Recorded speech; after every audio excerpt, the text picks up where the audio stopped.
おはようございます。たかしです。本日は6月7日水曜日、ただいま9時4分。それではポンド円のトレードポイントを見ていきましょう。最初にお知らせです。ドル円とゴールドの相場分析をポストプライムという SNS で無料配信しています。ご興味があれば、ポストプライムへの無料登録とチャンネルフォローをお願いします。詳細は概要欄にあります。それではまずポンド円の冷やしから見ていきましょう。昨日の冷やしもなんですが、下髭になってきてますね。今、上昇トレンド中です。ただその中で調整の下落をしそうなそういうタイミングには来ているんですが、やはり上昇トレンド中ですので買いの圧力が一定数あるんですね。ですので、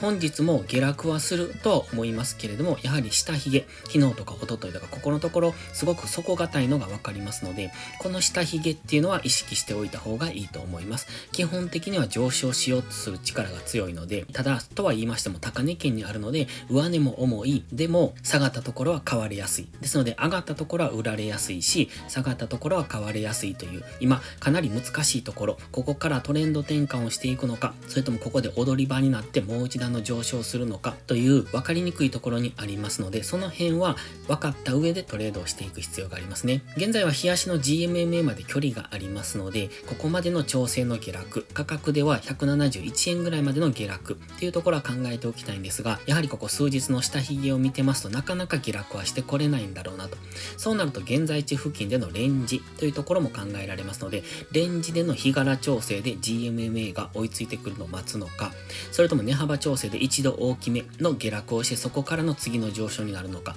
というところです。ではどこまで待てばいいのかって話ですが、ストキャスティクス過去のこのゴールデンクロス、ここですね、この上昇、5月の半ばぐらいからの上昇になってるんですが、このくらいですね、ストキャスティクスがそのくらいまで下げてくる。今ストキャスティクスかなり高値圏にありますので、これがもう少し下落してきて安値圏付近まで差し掛かってくれば、そこからの次の上昇っていうのをイメージできますが、今はまだどちらかというと下落圧力の方が強い状態ですので、上がったところは売られやすいし、上値は重くなってくると思います。ただその中でも底堅い動きをしているので難しいと思います。チャンネル登録してね。では4時間足です。4時間足オレンジのトレンドラインを引いてますが、そこを下抜けてきましたので、基本的には今上昇トレンドではあるんですが、そのトレンドを崩しにかかっているというところですね。もちろんこのままオレンジのトレンドラインの中に戻してくれば再び上を目指していくとは思いますが、現在はちょっとそこがどうかなというところですね。今は GMMA 付近で動いてますので、GMMA の青帯も横ばいになってきてますよね。ということはこの辺でのレンジっていうのを想定しておくのがいいと思います。レンジ加減はこの4時間足の目線切り替えポイントですね。172.5 付近、このオレンジのラインです。そして今1時間足は目線が下ですし、4時間足は目線が上なんですね。つまり下がったところは買われやすいし、上がったところは売られやすいという方向感のないレンジ、分かりにくい動きをしやすいところにありますので、その辺は注意ですね。GMMA が横ばいということはレンジになりやすい。そして日足の GMMA も下から追いかけてきてますので、基本的には下がったところは買われやすいんですが、上値が重いので、上昇すれば売ればいいし、下落すれば買えばいいというそういう相場になってきてますね。今は4時間足単位でのこの上昇トレンドを崩してくるのかっていうところにもありますので、その辺に注目ですね。大きな調整の下落になっていくのか、それとも現在地付近でレンジを作ってそこからのもう一段高になるのかっていうところを見ておきたい。ストキャスティクスは方向感なく動いてます。MACD に関しては下向きですね。現在ちょっと下落気味になってますので、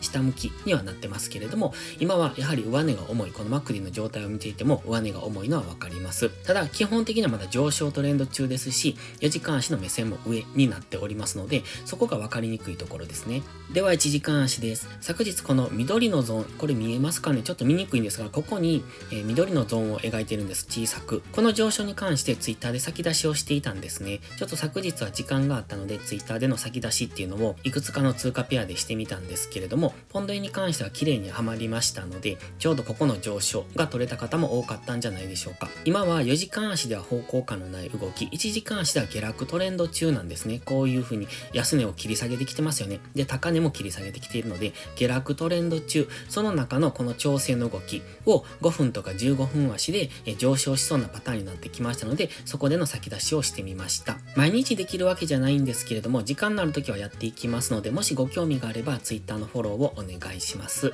で、現在1時間足、今言いましたように高値を切り下げてきているんですね。ですので逆に言うと、この黄色のラインですね、この切り下げてきているこのラインを上抜けてくれば最高値を目指す可能性があります。で、このまま下落していけば、ここでのトリプルトップみたいな形での下落になっていって、一旦のターゲットはここですね。4時間足の目線切り替えポイントの 172.5 になりますので、今はここから上昇していけるのか、こんなイメージですね。それとも下落していくのか、こんなイメージ。ですので今はこの 173.6 付近という紫の1時間足の目線切り替えポイントを上抜けると一旦上昇するでしょうし、そこがレジスタンスになるのであれば、この緑の矢印のイメージに沿って下落していくしというところですね。ただ下落してきても 172.5 っていうのは4時間足の目線切り替えポイントですので、比較的買いも入りやすいと思います。ここを下抜けてくると大きめの下落になってくると思いますが、まずは 172.5 付近までここで下げ止まるかどうかっていうところを見ておきたいのと、今このまま上昇するのであれば1時間足の目線切り替えポイントの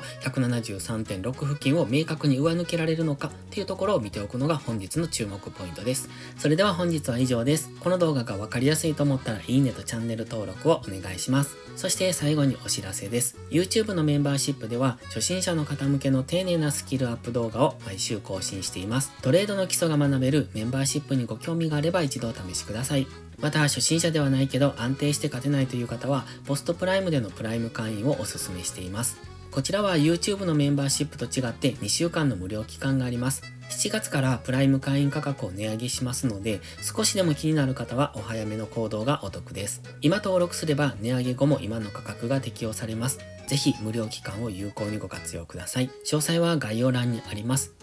それでは本日も最後までご視聴ありがとうございました。たかしでした。バイバイ。